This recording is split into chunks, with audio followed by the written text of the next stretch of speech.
Magic, we got Pokemon, we got all these other card games that are bringing in influencers and using influencers to kind of sell the product. Influencer marketing is becoming way bigger now, and I think that the other games are doing it. So Scapegoat, I want to ask you, like, what is your opinion on what Konami is doing with influencers, and do you think they're using them in the most efficient manner? For the general card game, I think they're doing fine with it. They Mm. have, let's say Team APS and some other people that utilize and open cards. Team Samurai X, I think, is also another person who does it. So they like take the big shot people from the card game that people know and watch. For Duel Links and other form of media, they kind of just like expand.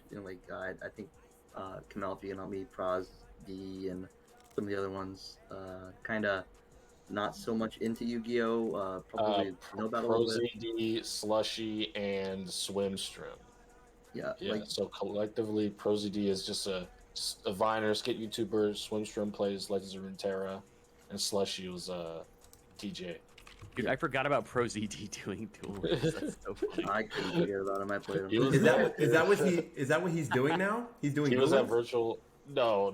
Oh, They okay. got him to do the virtual Seto Kaiba event. Yeah. Yeah, That's so That's fucking crazy. funny, dude. the last part of it would be ambassadors. So obviously we had the whole debacle with the last one. So I don't think Right, they're yeah. utilizing the second half of Yu-Gi-Oh media with influencers that the community wants to see. I think they could, use the same people, or even, people in the community like Brad or Decade, or Yeah. even DLE, right? So just people who are normally watched in high variety, as opposed to trying to reach out to like soccer players and hoping that the soccer players are gonna want. Oh, that's a whole different can of We worms. talked. right there. We opened that one up. Congrats Part to of the- this Yeah. to this Oh, God. to football man for becoming the. We would like to inform everybody that Konami has dropped all ties, and we are Part of the reason, again. part of the reason I think that is though, right, is because I think Konami is like so far behind all these other companies, like, and they're probably getting punished because of that, because they didn't try it a lot sooner with the TCG. That now their digital products are suffering on the influencer side, or they don't know how to make the most efficient use of them. Like, you look at a game like Hearthstone or League of Legends, which developed into Legends of Runeterra. Those games were built by their influencers, right? They wouldn't exist without Hearthstone like exploding on the streaming community and changing it Right. forever, Yeah. and making card games a viable thing to play. Yu-Gi-Oh has not, they haven't explored into accepting that part of the community, so now they're trying to do it in the most profitable way. I feel the Yeah. safest way. I mean, And I that's agree. why we're Yeah. not getting a lot of the the interaction that would really help the growth of the collective games. Right. As a side note, a lot of their prior ambassadors, because this isn't their first one, it's just their first one for Yu-Gi-Oh that I know of. A lot of them, they're all just soccer players. I've noticed. That's majority is weird, soccer. man.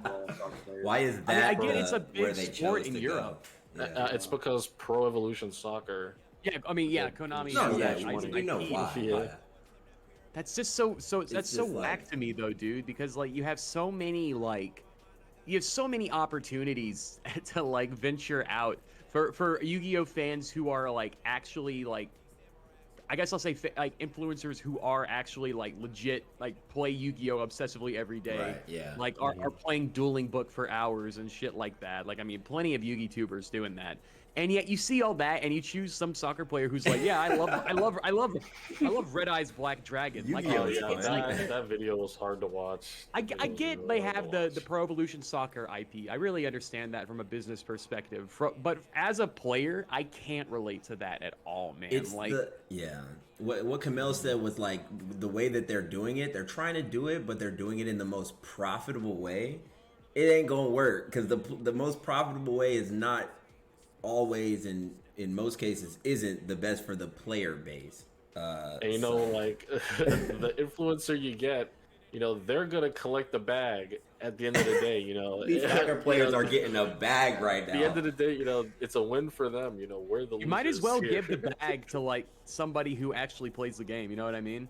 Who cares and who's gonna? Because I think that person is Who might gonna actually care. spend money on the game? Who might actually give you some of the money back? Dude, now I'm not like I said before, I'm not like the biggest like Duel Links dude, but like the amount of shit that Decay does for that game is crazy as far as like giving it like a platform on social media and shit. Yeah, Duel Links definitely blew up. I don't play Duel Links, but Duel Links is definitely blown up on two regards of like we have Yu-Gi-Oh that we can play on our phone, but also like new players are coming in and starting with Duel Links because it's so accessible. It's one of the mobile card games right now still. Right. Yeah, I think I brought up that statistic last time we talked, Token, about how Duel Links, I believe, is the highest selling mobile card game. Yeah, it's. I mean, obviously, it's by far people want to play Yu-Gi-Oh, be it for nostalgia's sake or whatever the platform it's been given with influencers like ProZD and whatever, and that's great. And it all comes back to this, man. I'm hoping that we can see that growth, be it exponential or whatever, mirrored with Master Duel, because I feel like if we could get something like that with the advanced TCG format, then that would be awesome. That would be what we need. And the player base is looking for that. Go ahead, Scapegoat. Go ahead. I don't think it's gonna perform as well as Duel Links, honestly, because I think a lot of that's coming from the nostalgia factor and all that, and you know that's a story-driven campaign and events and stuff like that. You can use your own character. This is just gonna completely be like one of the simulators. You just make your deck do Duel. That's it. So I'm not. Duel Links was Yeah, I'm sorry, didn't mean to interrupt you. I was just gonna say I don't necessarily expect it to outsell Duel Links or even sell as much as Duel Links, but I think the thing that matters the most with regards to Master Duel is giving TCG format that platform and making it more accessible to that casual audience. As long as it can do that, I think, as long as it can reach that bottom line, I think that this venture will be seen as a success for Konami.